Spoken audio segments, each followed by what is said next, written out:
24 મેના રોજ આ સિસ્ટમ છે એ લો પ્રેશરમાંથી મજબૂત થઈને ડિપ્રેશનમાં ફેરવાય તેવી શક્યતાઓ છે.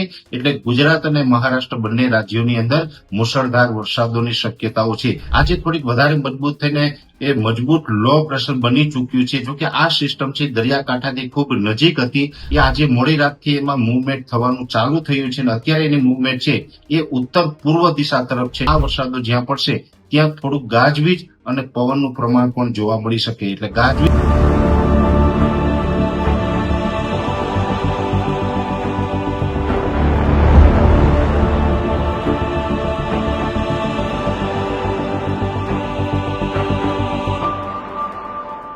છેલ્લા 5-7 દિવસથી અરબ સાગરની અંદર એક સિસ્ટમ બની હતી. આ સિસ્ટમ છે સૌ પ્રથમ સાયક્લોનિક સર્ક્યુલેશન બની, ત્યારબાદ 21 મે 2025 રોજ લો પ્રેશર બની. આજે થોડીક વધારે મજબૂત થઈને એ મજબૂત લો પ્રેશર બની ચૂક્યું છે. જોકે આ સિસ્ટમ છે દરિયાકાંઠાથી ખૂબ નજીક હતી એટલે એની મૂવમેન્ટ છે એ પણ ખૂબ ધીમી હતી. પણ એક આપણે ડર હતો કે આ સિસ્ટમ છે જો ઉત્તર પશ્ચિમ દિશામાં મૂવમેન્ટ કરે, થોડી પણ આ પશ્ચિમ દિશામાં મૂવમેન્ટ કરે તો એમાં સાયક્લોન બનવાની સંભાવનાઓ હતી. કેમ કે અરબ સાગરની અંદર બીજા પરિબળો છે એ સાયક્લોન બનવા માટે અનુકૂળ હતા એટલે એક સાયક્લોન બનવાનો ડર હતો.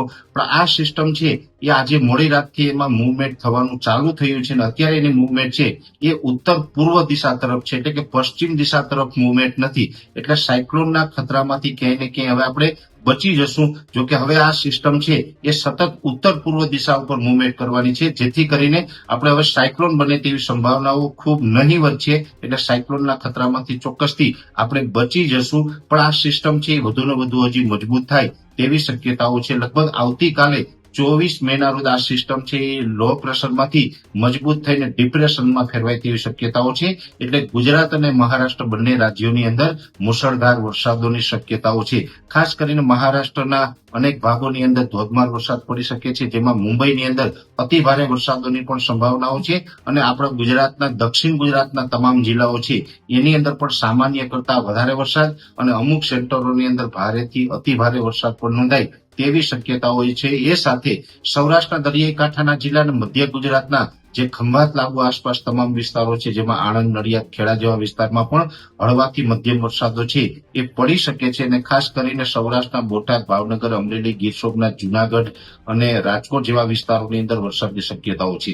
અત્યારે આ સિસ્ટમ છે એ મૂવમેન્ટ કરવાનું ચાલુ થયું છે એટલે ફાઇનલ થયું છે કે એ સાયક્લોન નથી બનતું, પણ ચોક્કસથી આ એક ડિપ્રેશન છે એ બની રહ્યું છે. અને આ ડિપ્રેશન છે એ ગુજરાતના અનેક વિસ્તારોની અંદર વરસાદના રૂપમાં અસર કરશે. આ વરસાદો છે એ છૂટાછવાયા લગભગ 30 અથવા તો 31 મે સુધી રાજ્યની અંદર જોવા મળે તેવી સંભાવનાઓ છે. અને આ વરસાદો જ્યાં પડશે ત્યાં થોડુંક ગાજવીજ અને પવનનું પ્રમાણ પણ જોવા મળી શકે. એટલે ગાજવીજ અને પવન સાથે વરસાદો છે એ આ આખું અઠવાડિયું એટલે કે મે મહિનાની 30 અથવા તો 31 તારીખ સુધી નોંધાય તેવું એક અનુમાન છે. પણ મોટા સમાચાર એ છે કે સાયક્લોનના ખતરામાંથી હવે આપણે બચી જશું, પણ ચોક્કસથી વરસાદો છે એ ગુજરાતની અંદર નોંધાવાના છે. ગાજવીજ અને પવન સાથે વરસાદ નોંધાય તેવી શક્યતાઓ છે. એટલે હવે આ સિસ્ટમ છે એ સતત ઉત્તર અને ઉત્તર પૂર્વ દિશા તરફ ગતિ કરશે. એટલે દરિયાઈ માર્ગે નથી જતી, ડીપ સી ની અંદર નથી જવાની, જેથી કરીને ખાસ આપણે આ સિસ્ટમ છે એ લો પ્રેશર સુધી પહોંચીને અટકશે, સાયક્લોન સુધી નહીં પહોંચી શકે. છેલ્લા 5-7 દિવસથી અરબ સાગરની અંદર એક સિસ્ટમ બની હતી. આ સિસ્ટમ છે સૌ પ્રથમ સાયક્લોનિક સર્ક્યુલેશન બની, ત્યારબાદ 21 મે 2025 રોજ લો પ્રેશર બની. આજે થોડીક વધારે મજબૂત થઈને એ મજબૂત લો પ્રેશર બની ચૂક્યું છે. જોકે આ સિસ્ટમ છે દરિયાકાંઠાથી ખૂબ નજીક હતી એટલે એની મૂવમેન્ટ છે એ પણ ખૂબ ધીમી હતી. પણ એક આપણે ડર હતો કે આ સિસ્ટમ છે જો ઉત્તર પશ્ચિમ દિશામાં મૂવમેન્ટ કરે, થોડી પણ આ પશ્ચિમ દિશામાં મૂવમેન્ટ કરે તો એમાં સાયક્લોન બનવાની સંભાવનાઓ હતી. કેમ કે અરબ સાગરની અંદર બીજા પરિબળો છે એ સાયક્લોન બનવા માટે અનુકૂળ હતા એટલે એક સાયક્લોન બનવાનો ડર હતો.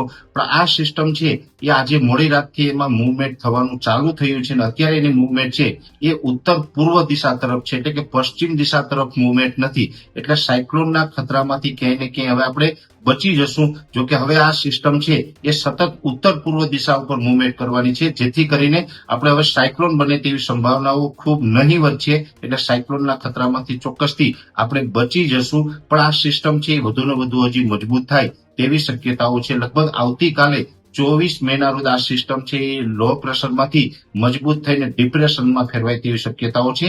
એટલે ગુજરાત અને મહારાષ્ટ્ર બંને રાજ્યોની અંદર મુશળધાર વરસાદોની શક્યતાઓ છે.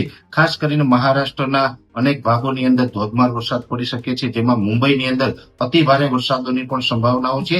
અને આપણા ગુજરાતના દક્ષિણ ગુજરાતના તમામ જિલ્લાઓ છે એની અંદર પણ સામાન્ય કરતા વધારે વરસાદ અને અમુક સેક્ટરોની અંદર ભારેથી અતિ ભારે વરસાદ પણ નોંધાય તેવી શક્યતાઓ છે. એ સાથે સૌરાષ્ટ્રના દરિયાઈ કાંઠાના જિલ્લા અને મધ્ય ગુજરાતના જે ખંભાત લાગુ આસપાસ તમામ વિસ્તારો છે, જેમાં આણંદ, નડિયાદ, ખેડા જેવા વિસ્તારમાં પણ હળવાથી મધ્યમ વરસાદો છે એ પડી શકે છે. અને ખાસ કરીને સૌરાષ્ટ્રના બોટાદ, ભાવનગર, અમરેલી, ગીર સોમનાથ, જુનાગઢ અને રાજકોટ જેવા વિસ્તારોની અંદર વરસાદની શક્યતાઓ છે. અત્યારે આ સિસ્ટમ છે એ મુવમેન્ટ કરવાનું ચાલુ થયું છે, એટલે ફાઇનલ થયું છે કે સાયક્લોન નથી બનતું, પણ ચોક્કસથી આ એક ડિપ્રેશન છે એ બની રહ્યું છે. અને આ ડિપ્રેશન છે એ ગુજરાતના અનેક વિસ્તારોની અંદર વરસાદના રૂપમાં અસર કરશે. આ વરસાદો છે એ છૂટાછવાયા લગભગ 30 અથવા તો 31 મે સુધી રાજ્યની અંદર જોવા મળે તેવી સંભાવનાઓ છે. અને આ વરસાદો જ્યાં પડશે ત્યાં થોડુંક ગાજવીજ અને પવનનું પ્રમાણ પણ જોવા મળી શકે. એટલે ગાજવીજ અને પવન સાથે વરસાદો છે એ આ આખું અઠવાડિયું એટલે કે મે મહિનાની 30 અથવા તો 31 તારીખ સુધી નોંધાય તેવું એક અનુમાન છે. પણ મોટા સમાચાર એ છે કે સાયક્લોનના ખતરામાંથી હવે આપણે બચી જશું, પણ ચોક્કસથી વરસાદો છે ગુજરાતની અંદર નોંધાવાના છે. ગાજવીજ અને પવન સાથે વરસાદ નોંધાય તેવી શક્યતાઓ છે. એટલે હવે આ સિસ્ટમ છે એ સતત ઉત્તર અને ઉત્તર પૂર્વ દિશા તરફ ગતિ કરશે. એટલે દરિયાઈ માર્ગે નથી જતી, ડીપ સી ની અંદર નથી જવાની, જેથી કરીને ખાસ આપણે આ સિસ્ટમ છે એ લો પ્રેશર સુધી પહોંચીને અટકશે, સાયક્લોન સુધી નહીં પહોંચી શકે.